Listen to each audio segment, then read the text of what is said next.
Muy, pero muy buenos días. Estamos nuevamente transmitiendo desde aquí, desde la ciudad de Rosario, en la República Argentina, Tiempo de Bendecir, en este espacio del Pan Diario, y siguiendo una serie de mensajes que hemos titulado En el Poder de la Gracia. Esta es la tercera entrega. En una de las mayores crisis de fe en mi vida, aprendí algunas cosas que quiero compartirte. La crisis espiritual en la vida puede transformarse en una derrota o en una hermosa oportunidad para crecer y madurar en la fe. Cuando comencé en el camino del Señor, mi pastor me enseñó diciéndome la crisis es creci. Y en este periodo de crisis me pasaba lo siguiente. Durante muchos años pasé por alto esta verdad. Creía todas las demás preposiciones. Cristo por mí, conmigo, delante de mí. Además creía que yo estaba obrando a la par de Cristo, bajo Cristo, con Cristo, pero nunca aceptaba que Cristo estuviera en mí. Producto de mi desconocimiento de la gracia amorosa del Señor, no permitía que el Señor se perfeccionara en mi vida, y la respuesta inmediata ante la crisis era escapar o esconderme en la justificación. Y cuando digo que desconocía, no estoy culpando a la Biblia porque lo dice claramente. Todo aquel que confiese que Jesús es el Hijo de Dios, Dios permanece en él y él en Dios. Primera de Juan 4:15. No le permitía a Cristo a vivir en mí. En el fondo es como que no quería perder el control. Pero gracias a Dios, al Señor, porque Él me venció y me ha hecho ver esta realidad, que Él vive en mí, y desde ese lugar de gracia Él produce la transformación y la nueva vida. La gracia se trata plenamente de Jesús. La gracia vive en Él y Él es la gracia, por lo que la gracia es vida en sí misma. ¿Cuántas cosas podemos decir del poder de la gracia de Dios? Claro, porque la persona de Jesucristo es verdaderamente la manifestación de esa gracia. La gracia está en Él. Él es la revelación de la gracia preciosa que Dios ha derramado sobre toda la humanidad, porque es toda la humanidad la que tiene la oportunidad de acercarse y recibir el beneficio de esa gracia. Por eso es tan importante lo que venimos hablando hace varios programas, el tema de amar y dejarse amar. Porque en el amor de Dios se revela precisamente esa manifestación de la gracia. El apóstol Pablo lo aprendió muy bien. Él tuvo un encuentro fuerte con el Señor.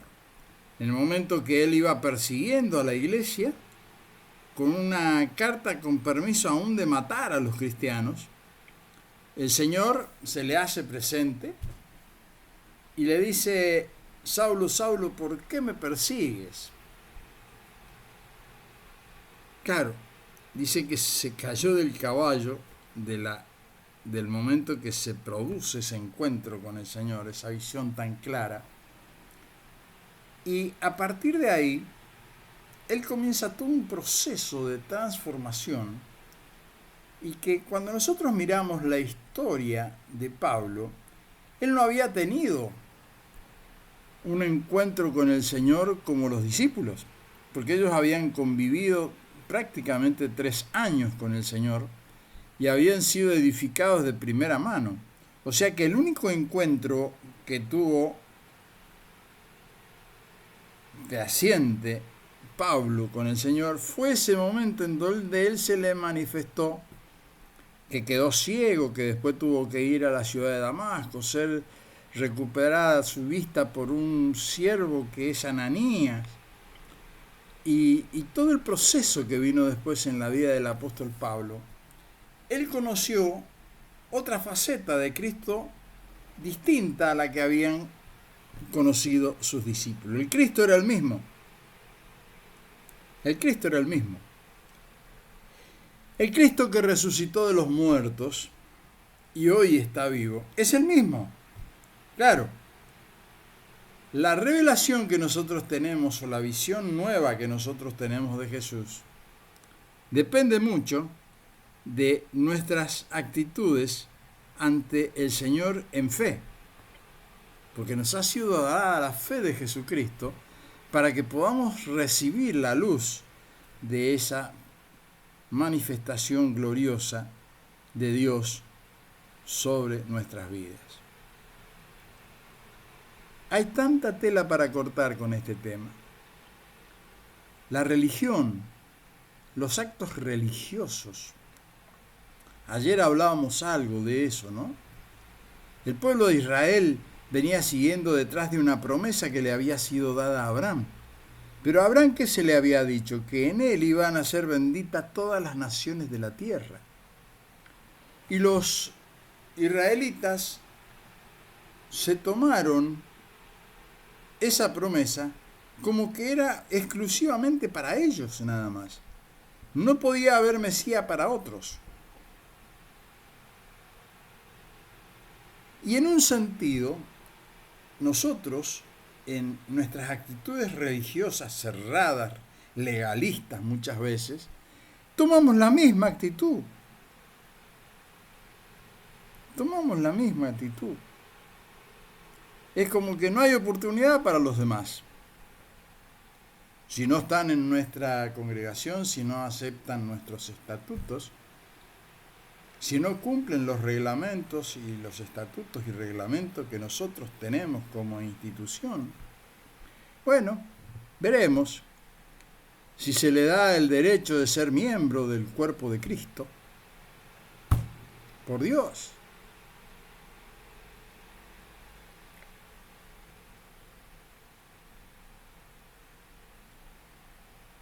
¿Hará el Señor esas distinciones? ¿O Jesús hizo algo totalmente distinto? Es más, hace totalmente distinto, aunque nos cueste a nosotros aceptarlo. Yo recuerdo en el tiempo de la pandemia, yo doy muchas gracias a Dios por ese tiempo, porque fue un tiempo donde nos fue quitado el aparato religioso. Teníamos que empezar de nuevo con la Biblia sobre la mesa, compartida entre la familia, y orando y descubriendo una nueva realidad de un Cristo vivo, que medio habíamos perdido el rumbo de esto por nuestras celebraciones, nuestras liturgias. No podíamos hacer un montón de cosas que se hacen habitualmente en los templos. Entonces, ¿que Dios desapareció de la escena? ¿Le parece a usted que Dios desapareció de la escena porque no podíamos cumplir algún ritual? ¿Estaría tan pendiente Dios de los rituales? ¿Está Dios tan pendiente de nuestros rituales? ¿O Él está empeñado en que el próximo que se cruce en nuestro camino le conozca a Él? Porque en definitiva esa es la misión. Que pueda descubrir este valor precioso que llamamos gracia, que permite que una persona pueda tener un encuentro personal con Jesús y ser activada su fe y ser activado todo lo que está en él desde el mismo momento en que fue creado, porque fuimos creados a imagen y semejanza de Dios, y el propósito eterno de Dios está en que nosotros volvamos a ese estado original en que fuimos creados. Eso es lo que se truncó, eso es lo que se perdió. Por eso dice la palabra que Jesucristo es el postrer Adán que vino a restituir lo que se había perdido. Y lo que se perdió fue precisamente esa relación de vida plena en comunión y amor con nuestro Padre. Jesús lo dice de tantas maneras, de tantas maneras. Se pasó todo su ministerio enseñando estas cosas.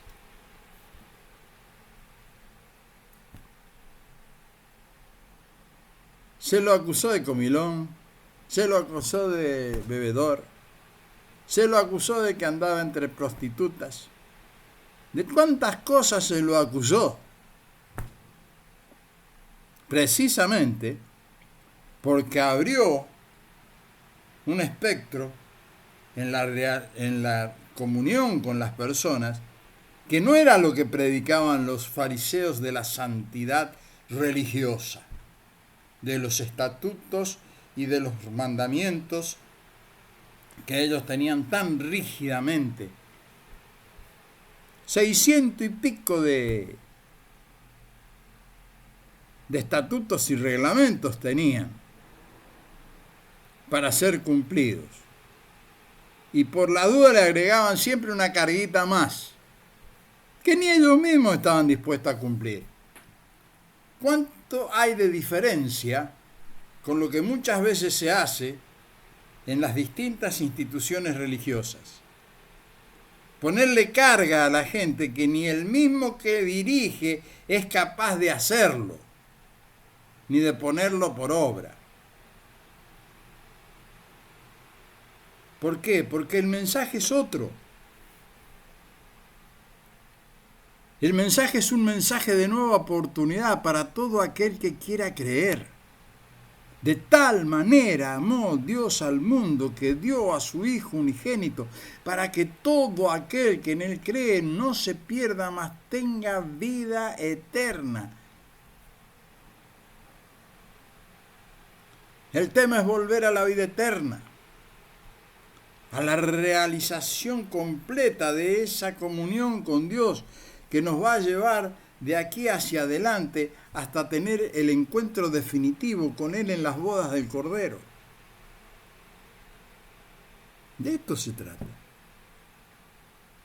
Bendita gracia, que cada día nos renueva, que cada día nos impulsa con una nueva fuerza. Y vamos descubriendo en Él, ¿no?, que aún las cosas más adversas de la vida tienen un profundo propósito. No está todo perdido, al contrario, cada experiencia en la mano del Señor, por la cual tengamos que pasar, una vez pasada la prueba, nos constituimos inmediatamente en personas que están capacitadas por el Espíritu Santo para consolar a otro en situaciones similares o peores. Por eso, no tire la toalla antes de tiempo. Es tiempo de acercarse confiadamente al Señor, a este Dios que te ama, a este Dios que te respeta, este Dios que profundamente ha decidido amarte, porque somos su creación, somos criaturas engendradas por Él.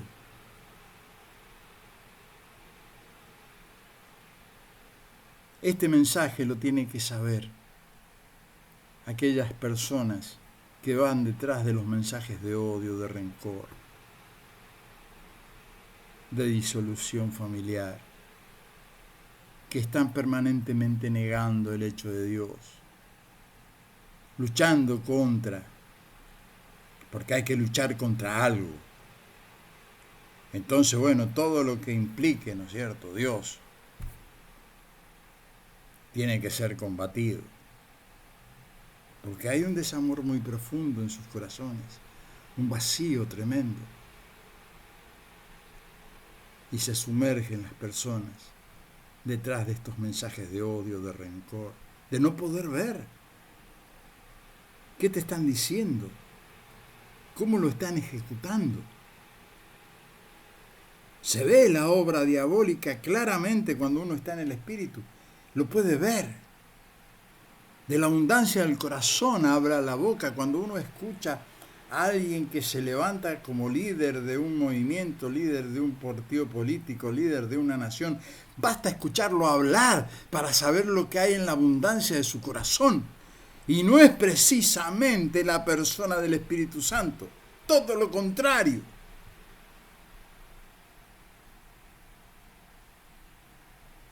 Nos quieren llevar hacia el odio por el odio mismo.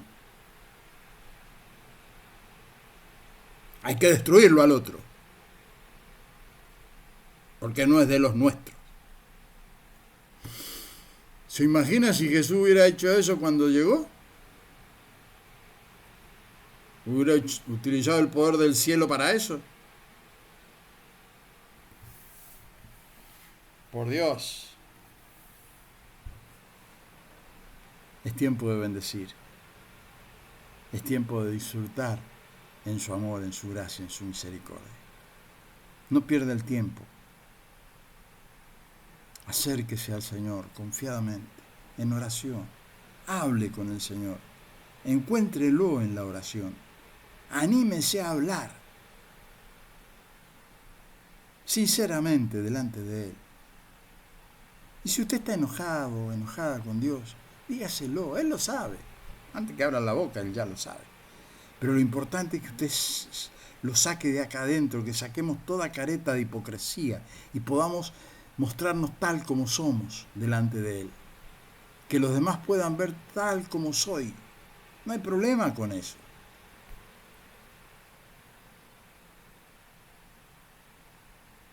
Es tiempo de bendecir.